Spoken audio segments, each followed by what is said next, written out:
ఆయన చూసుకుంటాడు. శరీరం నాకు ఎందుకు కట్టాలి, దీని సంగతి నేను చూసుకుంటా. ఇదేమి డబ్బు పిచ్చాం, ఎంత చెప్పినా నీ మనసు మారదు.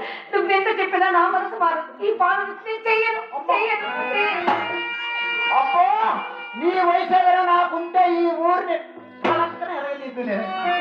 బాగుపడిపోతావమ్మా. డబ్బులు ఉన్న వాళ్ళు ఉండారే, ఎదురు చూస్తున్నారమ్మా. కన్ను తల్లి చెప్పవలసి నీకు నేనే. ఎందుకమ్మా ఇంత డబ్బు పిచ్చి? నువ్వేం చెప్పినా నా మనసు మారదు. ఈ పాట వృత్తి నేను చెయ్యను చెయ్యను చెయ్యను చెయ్యను చెయ్యను.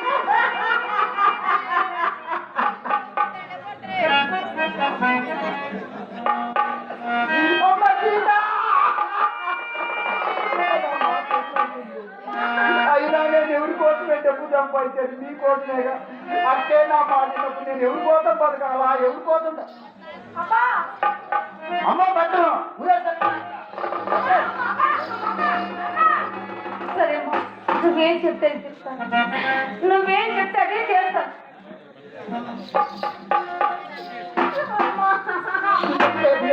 ఎందుకు ఏడుస్తావు?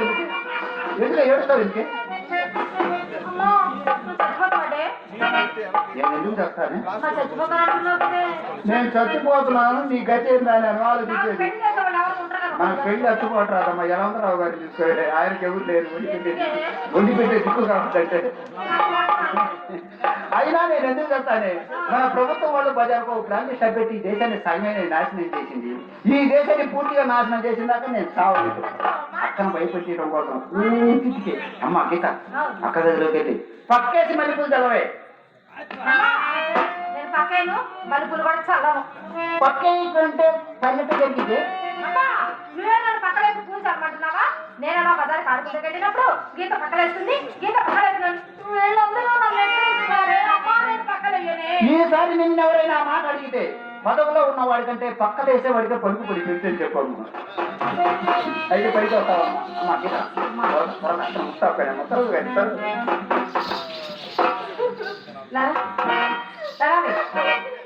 ఎందుకు తెలుసా?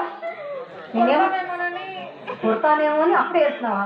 ఎన్ని ఇలాంటి పాట వాడతానని మోసుకురావద్దని. ఏం చెప్పంటావు అక్క?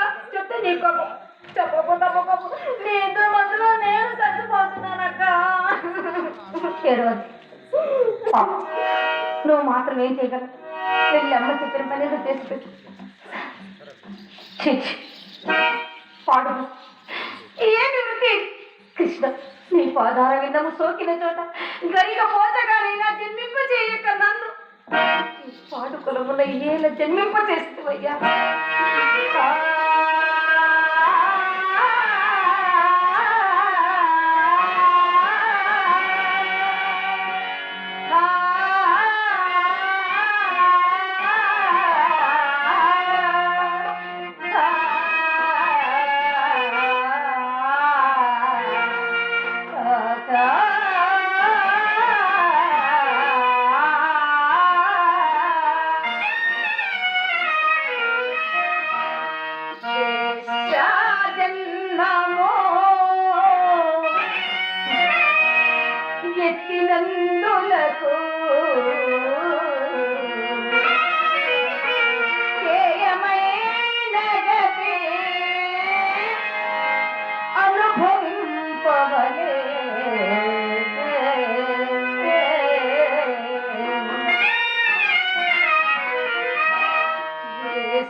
కాదు మనిషిని పట్టుకొని వెళ్తారు ఇది మనిషిని పట్టు ఎవరితో బాబు గొడవ పడుతున్నారు? ఆటోవాళ్ళ తప్ప పక్క మీద రూపీస్ అంటాడు మన మీద రేటు పెంచుతాడు వాడు అలవాట ఇది ఏర్పాట ఇష్టపోరా అసలే రౌడీలు. రవిడిగా మనం గోండాలం వాడు పోయాడు లేదు చూడు పోయాడే నాయన. పోయాడు కాబట్టి బతికిపోయాడు అది క్రికెట్ బంతిని కొట్టేది కొట్టేవాడి మొండా కొడుతుంది సరే కానీ బాబు లోనికి వచ్చారు ఇంకా ముసుకెందుకు భయపడ్డారా ఏమిటి? భయం తప్ప ధైర్యం సాహసం ఆయాసం అబ్బాయి పడుతుడే ఎలా లెక్కలు అడగండి. ఏళ్ళ తప్ప నాడు మామూలు ఎవరైనా పెట్టించాడే ఆ గది మా చిన్నమ్మాయి గీత గది నాయన. చిన్నమ్మాయి గీత కదా ఇంకా సీల్ తీయడా వీరు బాగా సీన్ తీయలేదు నాయన. ఆషాఢ మాసం వెళ్ళిన తర్వాత ఆరంభం చేద్దామని. సరే మంచిలో చూసి మంత్రి గారు ప్రారంభం చేయొచ్చు ఆ తర్వాత అందరూ ఆరంభం చేయొచ్చు ఈ గారి పని కోసం ఆ మంత్రి గారు వస్తారా అని. నమ్మేసి నమ్మకం దౌడు పడతారు సరే కానీ ఈగ ఎవరిది ఆ గది మా పెద్దమ్మాయి గది నాయన. కప్పేసిన కాదు ఆడిపోతుంది. వాసన చూసే కొంచెం రాని చూడండి. చూసా ఏమి గుర్తి బలుపులు ఏమి కనబలుపులు బ్రహ్మాండంగా పెట్టించారు అంతేకాదు నాయన సిరుగు ఫ్యాన్ కొన్ని మిషన్లు కూడా పెట్టించారు. అవి అవసరమే దేనికో వచ్చిన తప్పినప్పుడు చిచ్చా చేస్తే మిస్టాడే పని చేస్తుంది సరే కానీ ఎక్కడిది బ్యాట్స్మెన్ ఎవరిది కానీ ఆ గది నాదేలే బాబు. ఏ ఇలా బూజు పెట్టించేవి వెనక మధ్యలో వెంకటేశ్వర ఉన్నప్పుడు నా గదిని రుద్ది శుద్ధి చేసుకొని ముద్దుగా వాడుకునేవాడు. ఇప్పుడు ఆయన లేడా ఆయన లేకనైనా ఆయన అర్థం లాంటి నా గది అడిగిలాగా తయారైపోయి వాడకం లేక వదిలేసి తీరగలేక తీసేసాడు. నా తప్ప నువ్వు అంటే ఫీల్ అయితే నేను ఫెయిల్ అయినట్టే వ్యవసాయం అనుకోవచ్చు వ్యాపారం అనుకోకూడదు నలుగురు కూలీగా పంపిస్తా కళ్ళకు చీపులు కట్టి పూలు తులిపించి బల కలిగి సున్నం కొట్టి చోకు చేయొచ్చు నృత్యావుడికైనా పనికి వస్తుంది ఊరు పొమ్మటుంది కారు రమ్మడుతుంది. నాకు నా గదికి అన్నం అలంకారం ఎందుకు లేని ఆయన. సరే కానీ బాబు గదులు చూశాడు. గదుల్లో అలంకారం చూడండి. నామాల స్వామి నాగేంద్ర స్వామి నటరాజ అన్ని అలాగే ఉన్నాయి కానీ ఆ పక్కన పోలీసు ఆయన కూడా పెట్టించుకోడు ఆ ఫోటో తెలియదు బాబు. ఆ గుర్తుకి నీ ఉట్టికి చిల్లికి చింతపండు సరే కానీ బాబు అన్ని ఫోటోలు చూశారు. ఈ ఫోటో చూడండి. ఎవరిదా ఫోటో ఆ ఫోటో నాదే బాబు. ఏళ్ళ ఫోటో ఏదో కాళ్ళ పైకి ఎత్తుతాడు బొమ్మలు పెట్టాడుగా నన్ను అది నాటకంలో ఎన్ని చూసింది ఆయన. ఓహో